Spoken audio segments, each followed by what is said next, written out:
Luciana, boa tarde a todos. Obrigada, Luciana, pelo convite. Que bom que deu certo, né? No final das contas, de eu estar aqui e poder contribuir. De fato, a gente tem hoje aqui, né, no evento um certo panorama que talvez seja interessante eu contribuir também colocando algumas questões específicas da região amazônica, obviamente que muito longe de contemplar, de fato, todas as questões, até porque, né, uma região tão grande, tão complexa como essa, seria muito difícil, realmente, a gente conseguir abarcar tudo, ou ter fôlego mesmo para realizar pesquisas suficientes que consigam, né, trazer toda essa complexidade da região. Mas, como a gente já tem realizado pesquisas que tem focado tanto no Minha Casa Minha Vida, como no PAC, né, outros programas e toda uma dinâmica regional, apesar de a gente estar querendo ou não, né, com um olhar um tanto mais voltado para o estado do Pará, principalmente na região metropolitana, até porque, e aí eu queria colocar isso como uma questão, de fato, é muito difícil fazer pesquisa que contemple toda a Amazônia, não apenas pela diversidade, mas porque é muito difícil fazer pesquisa na Amazônia. Pelas distâncias, pelo custo, né? Você tem uma rede também de instituições de pesquisa ainda em consolidação, programas de pós-graduação que ainda estão se consolidando, que ainda estão sendo criados, né? Por exemplo, a gente tem um programa de pós-graduação e esse é o primeiro ano do nosso doutorado. O mestrado já tem, né, já há um tempo, uma certa produção, que eu acho que é bastante significativa, mas, por exemplo, em termos do doutorado, estamos apenas começando. E é o único programa, né, específico de arquitetura e urbanismo de toda a região norte. Toda a região norte. Então, como fazer pesquisa, né, conseguir densidade, gente, né, trabalhando, chegando, né, fazendo campo, trazendo informações, né, conseguindo se conectar, discutir, é uma dificuldade real. Né? Então, não é simples, sempre que a gente consegue juntar de diferentes maneiras, né? Sempre tem uma troca muito rica, coisas que a gente realmente não conhecia. Por exemplo, agora em setembro, eu estive em Manaus para algumas reuniões do CAL, mas aproveitei para fazer algumas articulações lá também, fazer visita de campo e articular com as pessoas. E todos sentem também uma necessidade muito forte, né, de conhecer mais a experiência, o que está acontecendo nos outros estados. Enfim, mas eu queria concentrar um pouco mais nos efeitos e o que a gente tem conseguido acompanhar em torno do Minha Casa Minha Vida. Claro que no contexto amazônico é uma certa, né, generalidade que eu coloco, mas eu acho que pode ter alguns elementos que nos ajudem a pensar, mais especificamente nessa região. Não vou me alongar, coloquei apenas para pontuar aqui, porque a gente tem um contexto muito específico, né, em relação a o que é a história do processo de urbanização na Amazônia, da própria formação da rede urbana na Amazônia. Né, você tem claramente cidades com características muito diferentes, a partir de uma matriz também dentro do processo todo de ocupação do território amazônico. Então, nós temos as cidades de rio, antigas ainda do período da colonização, com toda uma estrutura, toda uma relação, a localização muito relacionada a toda a rede hídrica, a própria presença também de comunidades tradicionais, a própria mudança que se promoveu com todos os ciclos econômicos e migratórios, com uma sobreposição de diferentes matrizes econômicas e estruturação, sim, de diferentes territorialidades, de espaços. E a gente vê isso reeditado de diferentes momentos, mas com efeitos relativamente já bastante conhecidos. Então, a gente teve tanto desde produção de várias company towns, cidades fechadas, empresas, como novas construções e em função de grandes obras, grandes investimentos dos grandes projetos, como Tucuruí, toda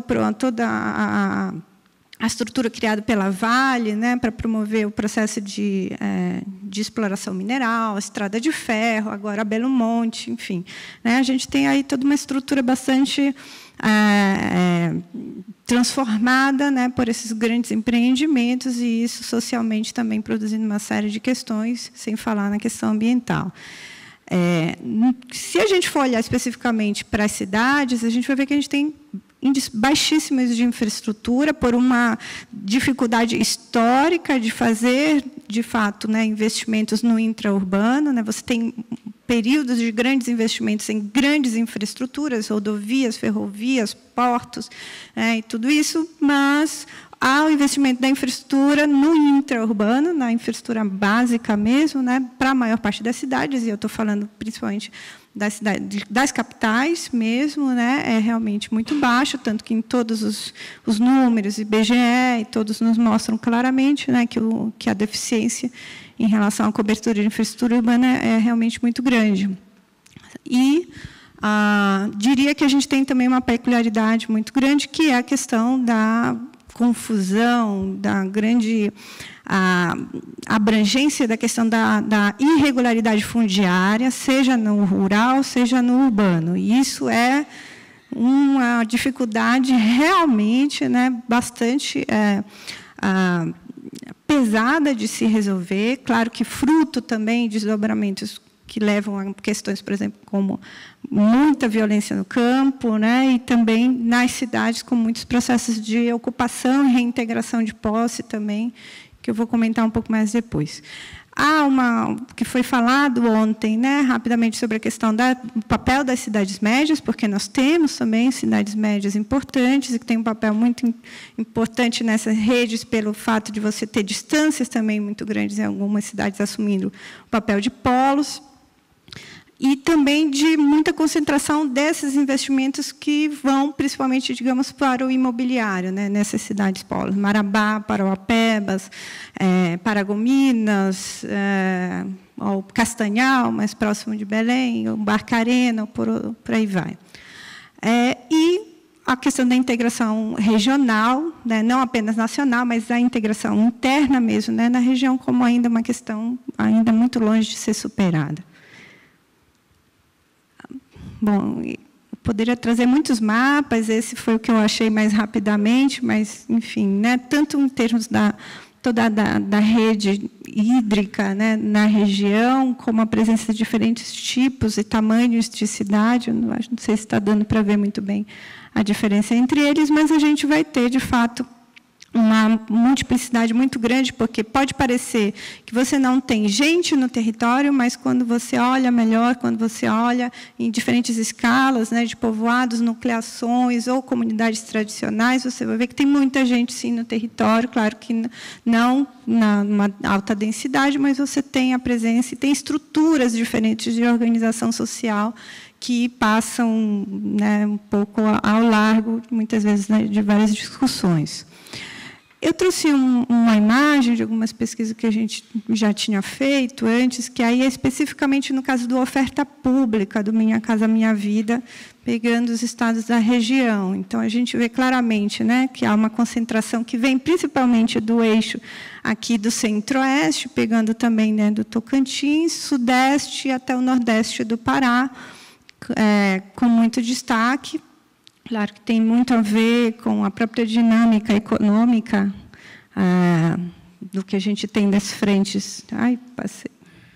Das frentes ligadas à soja, enfim, à pecuária e outros, né? E aqui, Belém está aqui, na região nordeste, né? Mais ou menos próximo a Belém, o resto de uma forma bastante dispersa em alguns grandes municípios, tipo Altamira, está para cá. E ainda, né, nessa concentração de uma exploração de commodities. Nesse caso aqui, a gente tem uma distribuição da produção pelas empresas, né? Então, a gente tem e isso é uma novidade que o programa Minha Casa Minha Vida acabou viabilizando, que é a presença de grandes empresas e a produção habitacional a partir de grandes empresas que não necessariamente atuavam na região e, claro, que bastante interessadas em produções em larguíssima escala, né? Empreendimentos de mais de 1.000 unidades, então você vai ver facilmente em alguns municípios como é um caso aqui no sudeste do Pará, né, alguns também próximos a Belém, nas capitais, aqui em Macapá e em Manaus. Essas empresas responsáveis foram empreendimentos de 1.000, 2.000, 3.000 unidades, por aí vai. Só para ilustrar alguns casos, tanto em termos de localização, parcelamento, tipologias, e as questões que já foram colocadas aqui, obviamente, em termos da localização, nesse caso, de alguns empreendimentos de forma bastante radical, porque realmente são muito longe, quilômetros realmente longe, né, da parte já mais consolidada das cidades. Só para dar alguns exemplos, no caso, por exemplo, de Manaus, você tem que é o maior empreendimento do Minha Casa Minha Vida, que é o Viver Melhor 1 e 2, que foi feito em 2 etapas, com 8.895 unidades, em uma única área, né, a 25 quilômetros do centro de Manaus. Obviamente que ele está numa frente de expansão imobiliária, próxima de áreas de reserva ambiental, mas ele cria uma dinâmica que é isso, você tem novos empreendimentos, você tem toda uma parte de ocupação já irregular, né, bastante grande no entorno, já se consolidando, né, então já é uma questão que eu aponto. O que acontece com essas novas periferias? Que processo é esse, né, que a gente está vendo avançar e se consolidar, né? Quando eu vou continuar empreendendo, né, com outros tipos de empreendimentos e também de forma precária. E, nesse caso, tanto com produção habitacional vertical quanto horizontal. Num outro caso, como lá em Macapá, que foi feito pela Direcional em 2 grandes etapas, de mais de 2.000 unidades cada uma, também na saída da cidade, mas coloca um pouco um entorno com uma dinâmica em aberto, né, em que você está também consolidando novos empreendimentos, grandes loteamentos, ou áreas que já tinham conjuntos habitacionais antigos, também de grande porte, por exemplo. Esse é o de Macapá. E, especificamente, da pesquisa que nós fizemos, em rede, que a Raquel citou ontem, inclusive, nós pudemos trabalhar apenas na região metropolitana de Belém, que já não é pouca coisa, são 7 municípios, e o sudeste do Pará, incluindo municípios de Marabá e Parauapebas. Foi um esforço grande, né? Conseguimos fazer uma amostra bastante significativa de aplicação de questionários, tivemos um apoio de outros campi da UFPA, no caso lá de Marabá e Parauapebas, para poder realizar o campo e aplicar questionários, mas foi o que nós tivemos perda de fazer, e ainda assim foi bem difícil.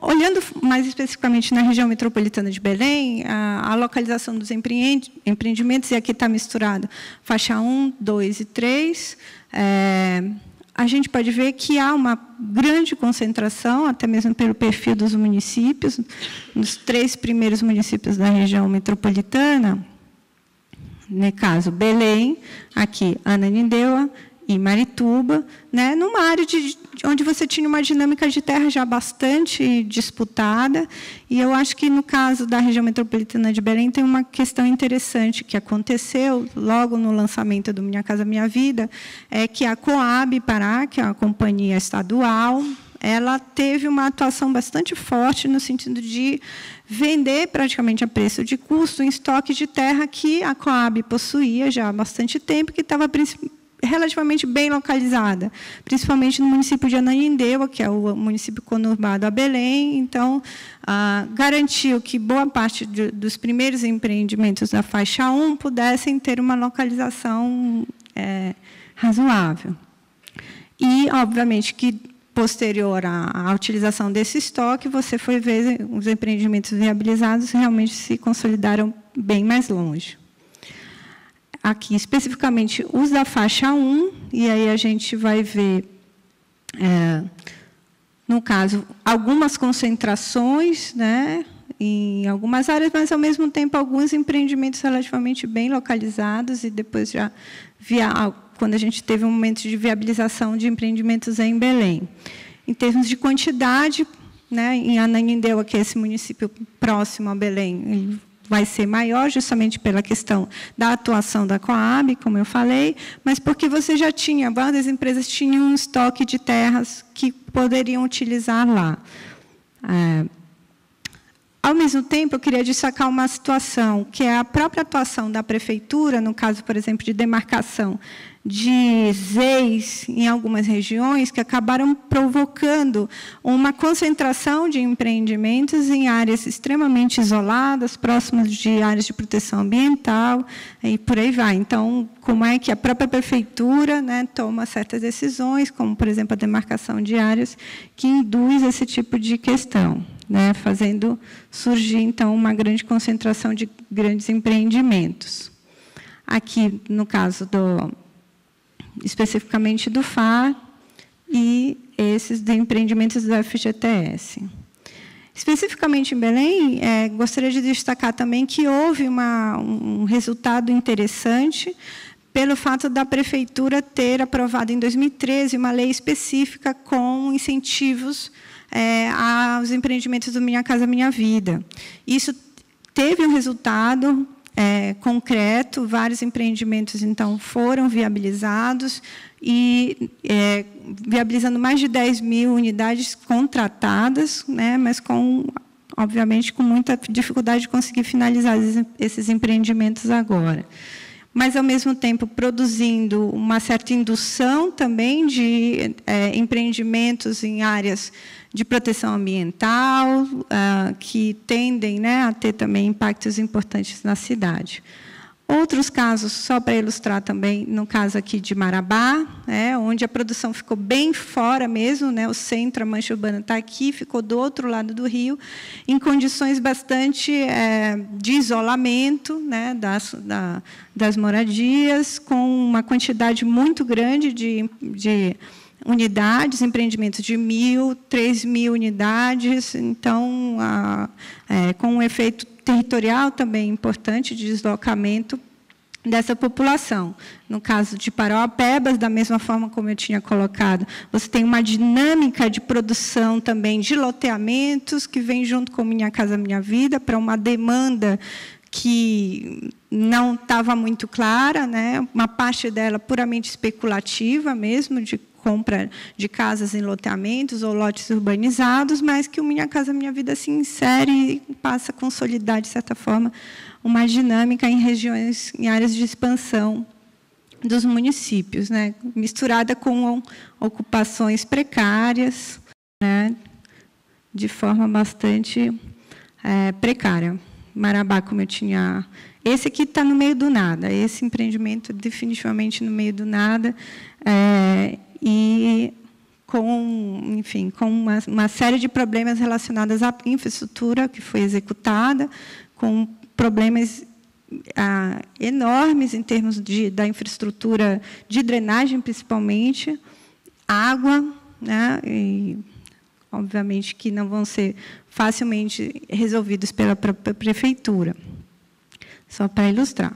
E, para fechar, como uma contribuição, e aí eu até coloco com pouca reflexão, porque eu fiz isso de forma bastante rápida hoje pela manhã. O que me parece, né? A gente tem aí uma demanda grande de empreendimentos que estão paralisados, que as obras não estão ainda finalizadas, e o que vai acontecer com eles, né? Que tipo de encaminhamentos a gente vai dar para que, enfim, essa produção seja finalizada? Quem assume? Prefeituras, governos de estados, enfim, né? Obviamente, todos eles com muita dificuldade de fazer isso, mas qual é o desdobramento que vai ter em termos da quantidade de obras paralisadas?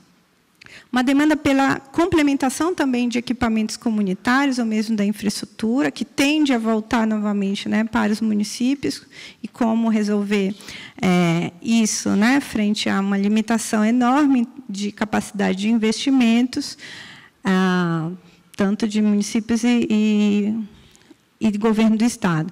E o processo de consolidação, como eu citei antes, dessas novas periferias, como é que elas, de fato, se consolidam, como passam a se integrar ou não, se isso é assumido como uma questão questão, né, para ser pensado em termos de planejamento de mais longo prazo, como é que a gente acompanha esse processo também em termos de desdobramento que pode ter em termos de fluxo de investimentos públicos que precisam ser feitos, né? Claro que pode haver uma maior complexidade em termos do perfil social, de todos os efeitos relacionados à violência, própria, numa escala menor, o que acontece com esse processo de adaptação e usos das próprias unidades. Então, pode ser, de fato, uma agenda de pesquisa larga. E concordo com o que já foi dito aqui, que eu acho que tem uma discussão grande em termos de que tipo de necessidades habitacionais a gente tem, porque eu diria que, no caso da nossa região, pelo menos da região metropolitana de Belém, a necessidade que a gente tem é muito maior de investimento de infraestrutura urbana e melhoria habitacional do que apenas a produção de novas unidades, né, sobre essas condições, né? E um debate, uma discussão que não está claro, né? O governo federal coloca isso como uma possibilidade, mas ainda não deixou claro o que exatamente como fazer. E, no caso específico para a gente lá na Amazônia, dada ainda que com bastante dificuldade para se fazer isso, como é que a gente lida, né, com essas transformações que tendem a se acentuar bastante, seja pela pressão da produção da soja, da pecuária, né, seja nos municípios menores, mas também nos médios. Como é que a gente lida também com uma perspectiva enorme de grandes investimentos que podem vir a se viabilizar na região, como uma nova ferrovia, hidrovias, né, e toda uma gama de investimentos a serem feitos. Os impactos que isso causa também nas populações tradicionais e que tem arranjos territoriais que a gente, avaliando melhor, considera bastante sustentáveis e que passam por estruturas muito diferentes, como essas produzidas pelo Minha Casa Minha Vida, seja rural, seja, né, em áreas urbanas ou periurbanas. E como é que, no caso dos municípios, eles também podem ter estratégias mais interessantes. Por exemplo, em Belém, a gente está agora no processo de revisão do plano diretor, e será que as EIs podem ser uma estratégia válida, interessante, né, para nos dizer, talvez, ou dar um rumo, né, como é que a gente trata a questão da produção habitacional de interesse social na cidade, no contexto metropolitano? É uma discussão que está colocada. É isso. Obrigada.